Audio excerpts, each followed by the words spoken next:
నిన్ను సిగ్గుపడనివ్వడు దేవుడు. ఏం జరిగింది? ఎందుకు బట్టి ఆమెకు అడిగినవన్నీ ఇచ్చాడు దేవుడు, బోయాజు ఇచ్చాడంటే, ఒక చిన్న మాట ఆ గ్రంథం నుంచి ఒక 10 వచనాల వరకు చదువుకుని వాక్య భాగంలోకి వెళదాం. ఇక్కడ ఇప్పుడు ఈమె అనుకున్నది చేయడానికి కొన్ని పనులు నయోమి చెప్పింది. దాన్ని చేసినట్టుగా కనబడుతుంది. అక్కడ మొదటి అనుభవాన్ని చూద్దాం. చూడండి సార్, అక్కడ 3వ అధ్యాయం మొదటి వచ్చి నుంచి చదవండి 10 విషయాలు త్వరగా. ఆమె అత్తే అయిన నయోమి, నా కుమారి, జాగ్రత్తగా రండి, ఏమంటుంది నయోమి? నా కుమారి, నీకు మేలు కలుగునట్లు. ఇప్పుడు సేవకుడు సంఘానికి ఏం చేయాలి? ఏం చేస్తాడు? కీడు చేస్తాడా? మేలు చేస్తాడా? మేలు చేస్తాడు. ఎవరైనా సంఘముకు వచ్చిన బిడ్డలకు మేలు కలిగి ఉండాలి. వాళ్ళు సేవకుడు పని ఏంటంటే వాళ్ళు క్షేమముగా ఉండాలి. ఆ కుటుంబం క్షేమస్థితిని చూడాలి, ఆ కుటుంబం బాగోగులను చూడాలి, ఆ కుటుంబ పరిస్థితులను చూడాలి. వాళ్ళ జీవిత విధానంలో ఎక్కడైతే పడిపోతున్నారో వాళ్ళకి మేలు కలగాలి. ఇప్పుడు రూతు యొక్క జీవితంలో ఒకప్పుడు కీడు సంభవించింది.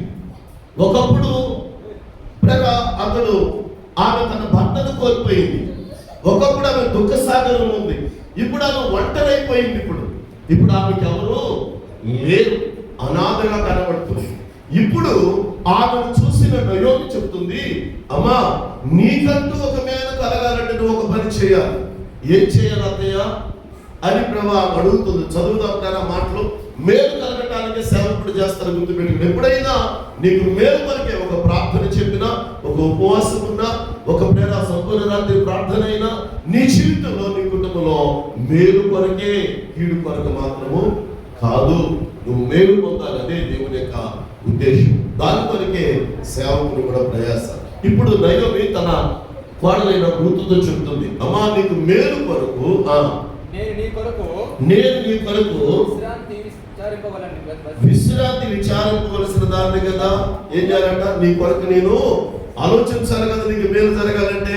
అందుకే నీకు మేలు కలగడానికి ఒక పని చెప్తున్నాను, చూడు. ఆమేన్, హల్లెలూయా. ఈరోజు నీ జీవితంలో ప్రభు చెప్తున్నాడు, బోయాజు చెప్తున్నాడు, నువ్వు అడిగిందంతా నేను చేస్తావు.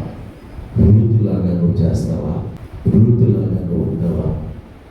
రూతు వల్లే ప్రవర్తిస్తావా? రూతులాగా నీ జీవితాన్ని కట్టుకుంటావా?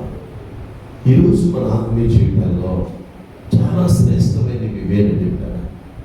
మొదట సేవకుని మాటలు మనం తప్పకుండా వినాలి.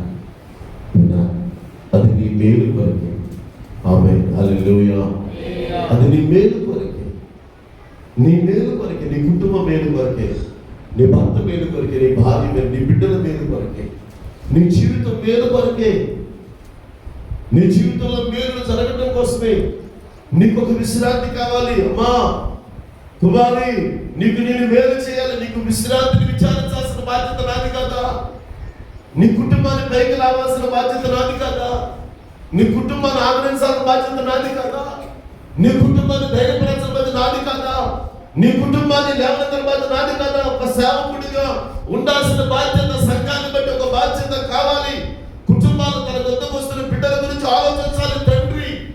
ఒక తండ్రి, ఆత్మీయ తండ్రి, తన సంఘం వస్తున్న బిడ్డల గురించి తల్లిదండ్రులు ఆలోచించాలి. బిడ్డను ఎలాగ బయటికి గంటలు వేయాలా, ఎలాగ బిడ్డలను దర్శించాలి, ఎలాగ బిడ్డలను బలపరచాలా, ఎలాగ బిడ్డను ఆదరించాలి, ఎలాగ బిడ్డను ఆకలి తెచ్చాలా, బిడ్డలను ఎలా దాహం తెచ్చాలా, బిడ్డల ఆకలి ఎలా తెచ్చాలా, వారి కోరికలు ఎలా తెచ్చాలని సంఘముగా ఉన్నటువంటి సంఘాన్ని సేవకుడు తప్పకుండా ఆలోచించాలి. ఆలోచించినప్పుడే వారి గురించి ప్రార్థన చేసినప్పుడు దేవుడు బయలుపరిచిందని చెప్పి వారిని అలాగా దేవుని యొద్దకు నడిపించాలి. హల్లెలూయా. ఎక్కడ నడిపించాలి? సేవకుడు మందిరములోనికి నడిపించాలి. ప్రభు పాద సన్నిధి దగ్గరికి నడిపించాలి. పాద సన్నిధిలోకి వస్తే ఆయన నువ్వు అడిగినవన్నీ చేస్తాడు. అడిగినవన్నీ చేస్తాడు.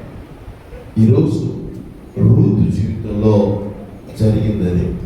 అయితే ఇంకా రూతులో కొన్ని విషయాలు మీతో చెప్తాను. ఆమె జీవితంలో నీవు చెప్పిందంతా నీకు చేసేదను అంటానికి మొదటి కారణం దైవజనుడు చెప్పినట్లుగా ఆమె చేసింది. హల్లెలూయా. చెప్పండి, దైవజనుడు చెప్పినట్లుగా చేసింది. ఇది నీకు చాలా ప్రాముఖ్యం.